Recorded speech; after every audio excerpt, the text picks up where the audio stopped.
দুই ভাই ও এক বোনের মধ্যে সবার বড় নাহিদুর রহমান। বাবা মায়ের বড় ছেলে হওয়ায় সব স্বপ্ন তাকে ঘিরে। একমাত্র ছোট ভাই জুনায়েদ হোসেন ব্যবস্থাপনা বিষয়ে অনার্সে পড়ছেন। ছোট বোন নাসরিন আক্তার স্বর্ণা দ্বাদশ শ্রেণীর শিক্ষার্থী।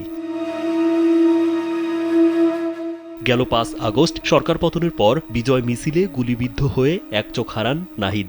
এমনকি বাম চোখের অবস্থাও সংকটাপন্ন। যেই বয়সে পড়াশুনো শেষে পরিবারের হাল ধরার কথা, সেই বয়সে গুলিবিদ্ধ হয়ে পুরো পরিবারের স্বপ্ন ভেঙে চুরমার হয়ে গেছে। ফলে বাবা মা, ভাই ও বোনের ভবিষ্যৎ নিয়ে দুশ্চিন্তায় নাহিদ। বলছিলাম ফেনী সদর উপজেলার ১৭ নম্বর পৌর ওয়ার্ডের রামপুর পাটোয়ারি বাড়ির বাহার মিয়ার ছেলে নাহিদের কথা।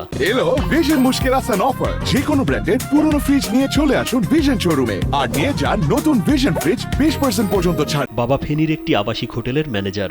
সংসারের টানাপোড়েনের মধ্য দিয়ে ৩ সন্তানকে পড়াশুনো করাচ্ছেন তিনি। কিন্তু ছাত্র জনতার গণ অভ্যুত্থানে যোগ দিয়ে ছেলের চোখ হারানোর ঘটনায় মুষড়ে পড়েছেন নাহিদের বাবা বাহার মিয়া।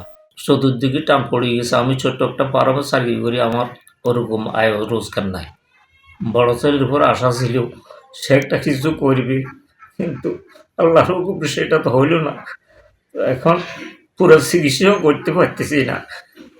বড় ডাক্তাররা বলছে বিদেশে গেলে ভালো হবে, কিন্তু বিদেশে নেওয়ার মতো আমার কোনো অবস্থা নাই। নাহিদের ভাই জুনায়েদুর রহমান জানান, তার বড় ভাই গেল ৫ আগস্ট গুলিবিদ্ধ হওয়ার পর দ্রুত স্থানীয় একটি হাসপাতালে ভর্তি করা হয়। পরে চট্টগ্রাম মেডিকেল কলেজে ভর্তি করার পর চিকিৎসকরা জানান চোখের রেটিনা চিকিৎসা করা হয় না সেখানে। পরবর্তীতে সেব্রন হাসপাতালে নেওয়া হয়। সেখানে চিকিৎসকদের পরামর্শে বঙ্গবন্ধু মেডিকেল কলেজে ভর্তি করা হয়। সেখানেও চোখের সুচিকিৎসা না হওয়ায় ঢাকার আই ভিশন হাসপাতালে ভর্তি করা হয়। সেখানকার চিকিৎসকরা নাহিদকে উন্নত চিকিৎসার জন্য ভারতে নেয়ার পরামর্শ দেন, কিন্তু টাকার অভাবে চিকিৎসা করাতে পারছেন না নাহিদের পরিবার। আমাদের প্রতি ওইভাবে কোনো সাহায্য নিয়ে এগিয়ে আসেন। তো আমি সরকারের কাছে বিনীত অনুরোধ করব, আমার এবং আমার পরিবারের বর্তমান অবস্থা বিবেচনা করে আমার ভাইকে উন্নত চিকিৎসার জন্য ভারতে বা যে কোনো দেশে যেখানে চোখের চিকিৎসা সর্বোচ্চ হয়, সেই জন্য আমি সরকারের কাছে বিনীত অনুরোধ জানাই।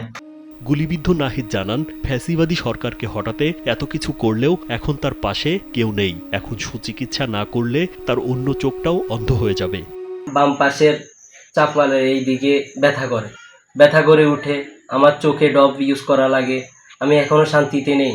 আমি ৪টি মাস ঘুরতেছি বিভিন্ন জায়গায়, বিভিন্ন মহলে আমি উন্নত চিকিৎসার জন্য গিয়েছি, কিন্তু আমার উন্নত চিকিৎসার জন্য দেশের বাইরে এখনো যাওয়া হয়নি। আমি চেষ্টা করতেছি, কিন্তু সেটা সম্ভব হচ্ছে না। সম্ভব না হওয়ার পিছনে কারণ কি? এটা কি আমাদেরকে কি অবহেলা করা হচ্ছে? ফেনী জেলার ছাত্র সমন্বয়ক ওমর ফারুক শুভ জানান, সহযোদ্ধা নাহিদের সুচিকিৎসার প্রয়োজন।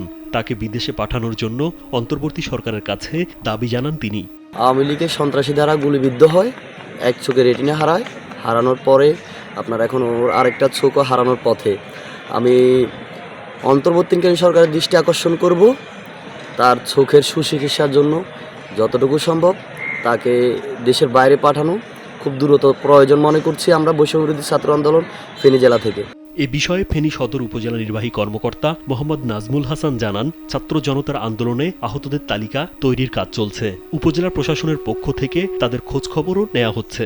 আমরা তাদের সার্বিক খোঁজখবর রাখছি, যারা আহত আছেন তারা যাতে সুচিকিৎসা পায় এবং তারা যত প্রকার ট্রিটমেন্ট প্রয়োজন তাদের যে মেডিকেল বোর্ড আছে তাদের বোর্ডের মাধ্যমে তাদের যে সকল স্পেশালাইজড হসপিটালগুলো আছে সেখানে যাতে দ্রুত চিকিৎসার জন্য প্রেরণ করে তাদের সার্বিক সুস্থতার বিষয়ে যত পদক্ষেপ দরকার সেগুলো যাতে বাস্তবায়ন করেন, তাদের সাথে আমরা সকল সময় সমন্বয় করছি এবং তাদের খোঁজখবর রাখছি। উন্নত চিকিৎসা পেলে আবার হয়তো নাহিদ ফিরে পাবে তার চোখ, ঘুরে দাঁড়াবে তার সংসার, এমন আশা সবার। রাজীব বিশ্বাস, কালবেলা।